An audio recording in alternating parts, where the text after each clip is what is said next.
10 years ago.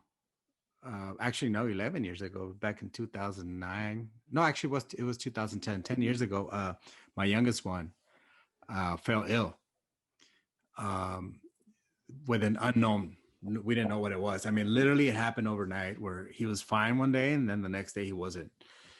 And I mean, it just kept going downhill, downhill. I mean, he was 3 years old. We didn't know what was wrong with him. He all of a sudden he had swelling all over his body. He couldn't walk. In and out of the hospital, many doctors, hospital for a month, and couldn't figure out what was happening. Until somebody tipped me off with this doctor in Riverside, um, and so I called in. I remember calling in because I was so desperate. As a parent, I'm sure some of us out there will kind of relate with it, right? It's nothing worse than your kid falling ill, and then worse, not even knowing what it is, right? And you could just see him just literally wasting away. So I got word about this doctor from a friend. I called in. I remember I was at our sister's house, Maricela's, in the pool area. She lived here and nearby. And I called in. It was a Wednesday afternoon. And they're like, "Oh, I'm sorry, we don't have an appointment till next week." Yeah. Man, that was brutal. That was like the longest week of my life. But anyways, long story short, I don't want to bore anybody. But anyways, long story short, took him in. I kid you not, man. Like in 10 minutes, just explaining to him the symptoms. He's like, "I know what it is. Here's the medicine." And within 3 to 4 days, my son was walking again. It Yeah. was it was incredible, what it was. Like I was just my mind was blown. It's like how? I mean, I've been in and out of hospitals for over a month, and yet this dude in 10 minutes figured it out. And then when 3 or 4 days he's walking. And as of this day, I still have that video. It's all grainy because it was with my Yeah. flip phone. I refused to buy smartphones back, but I still have it. And so, anyways, when this whole thing came out, we'll call it the thing. I guess everybody Yeah. knows what it is, right? Um, he too was concerned. He's like, "Man, this is new. I don't know what I don't know. I mean, we're still trying to figure it out." So, you know, uh, he came out with a what he calls a kit, right, as a prevention kit, and we took it back in I think it was May. We bought it, we took it, and we felt that it helped out a lot, right? But as he also started learning more about it, obviously he does his research with those folks that are that handle these kinds of things. Yeah. Sorry for keeping it vague, folks. We got to keep it like this, for some reasons. But anyways, he came up with a different kit, like an enhanced kit with other stuff. So the moment I found out that that you guys had come down with it, it's like, hey, guess what? If you guys want it, because I never try to push anything, right? Yeah. I never, hey, I tell people, hey, this is what I know. This is a doctor came up with this. I just didn't, pull it out of thin air. Um, and if you guys want it, here it is. If what I mean, it can't hurt you, right? Yeah. And then also, just real quick as a disclaimer, we're like you said, we're not pushing it.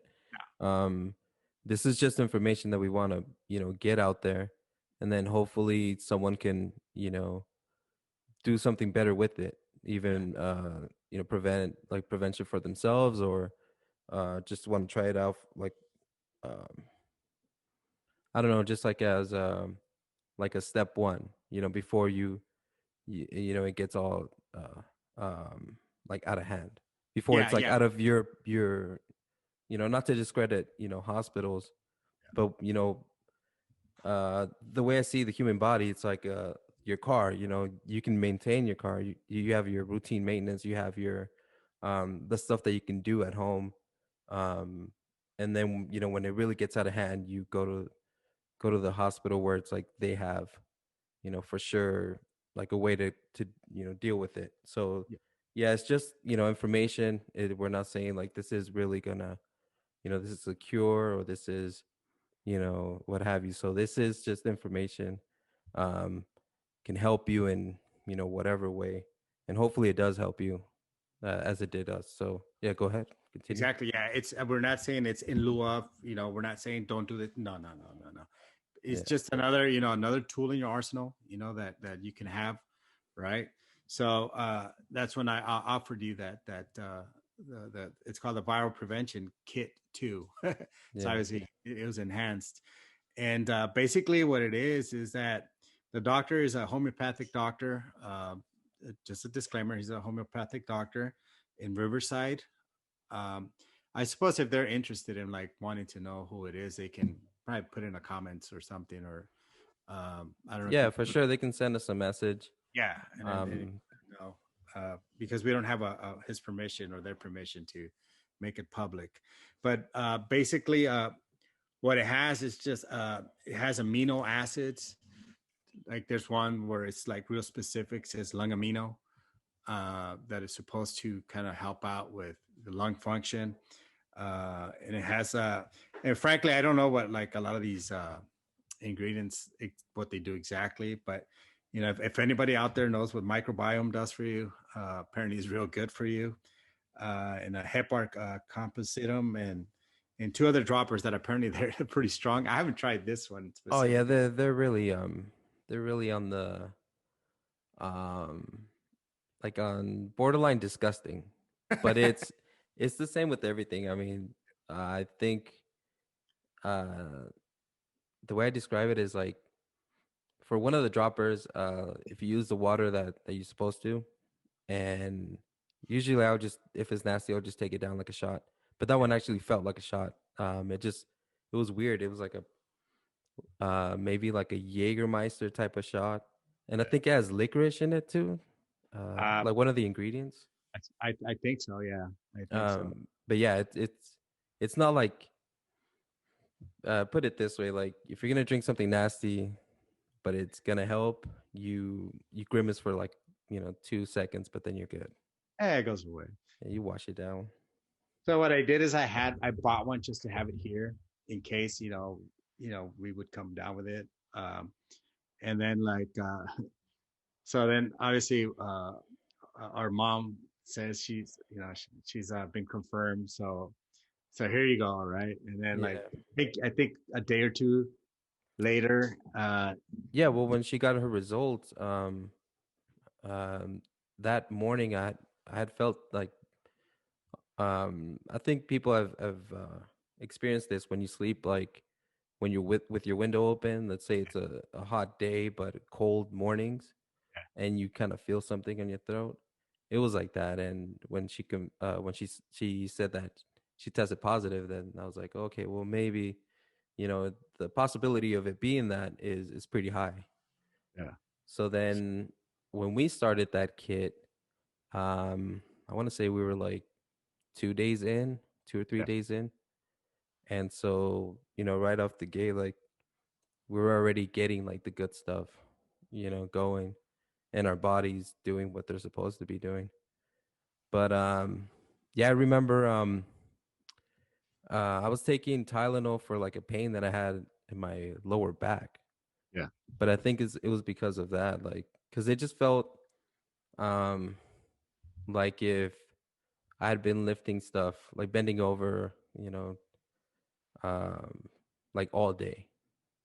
And so I was taking that, but then I think that was also like kind of calming the fever, because at first I didn't really feel like sick, but I just, like, I knew I was sick, but I didn't feel it. But then, I think, she caught me and she was like, "Oh, well, just let it, let the, like, don't take anything so that the fever can." So then yeah, she gave me some, little, um like, creams that she takes that are like medicinal, so for your, like, pains, aches and pains. So then that helped, and then, came the good stuff, the the night sweats. Well, I mean, the cold sweats. That was that was just, it was all an inconvenience.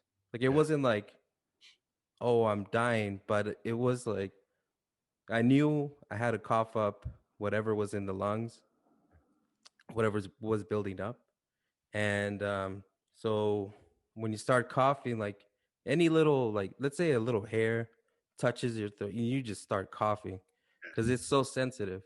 So when you start getting, those little like coughing attacks, and then yeah, you can't catch a breath, and then yeah, there's already stuff in your lungs that is preventing like your oxygen to get to you or go into your blood.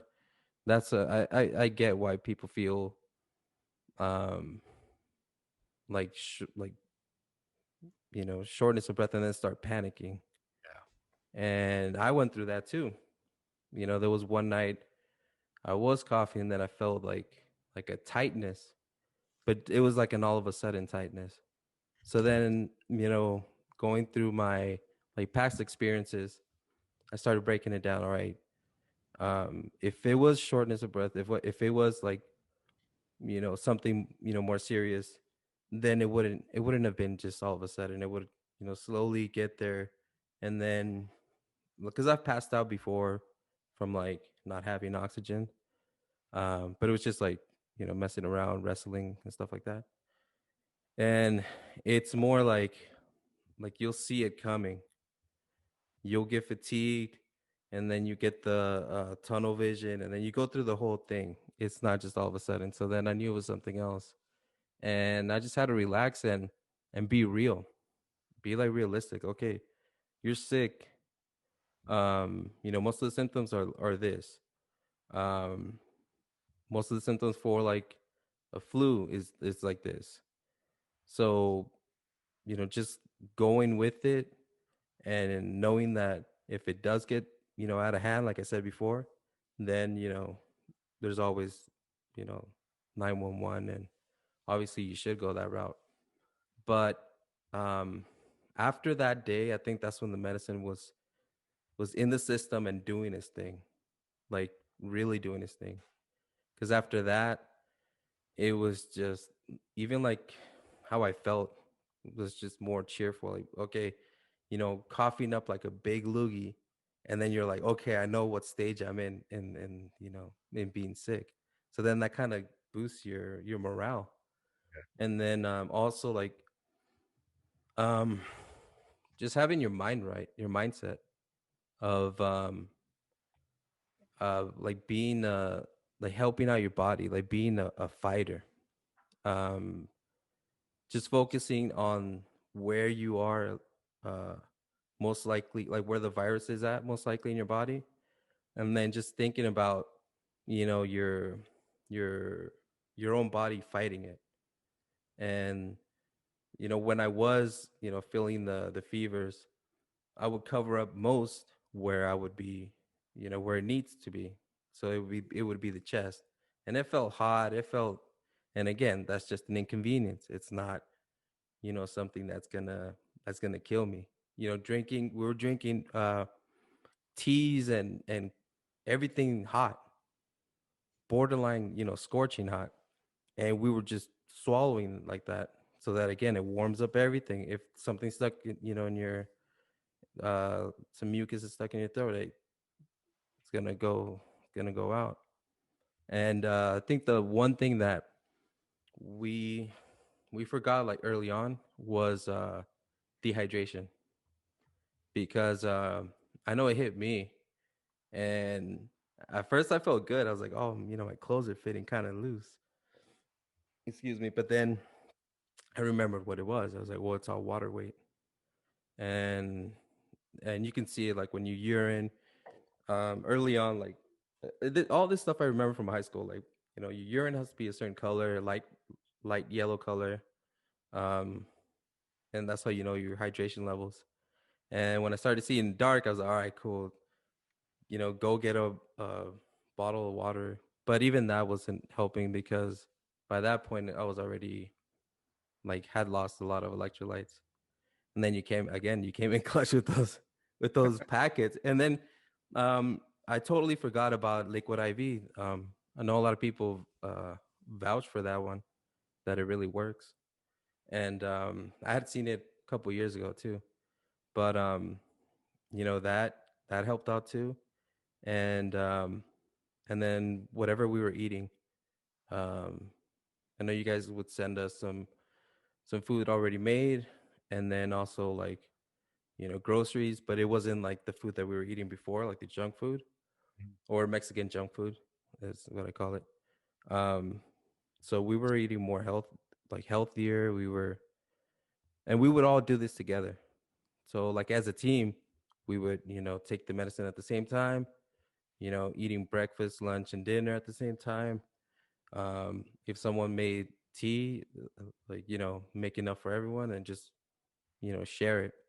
But there was one thing that, like a home remedy that my mom made, that she got from her mom, and that one was just like the worst.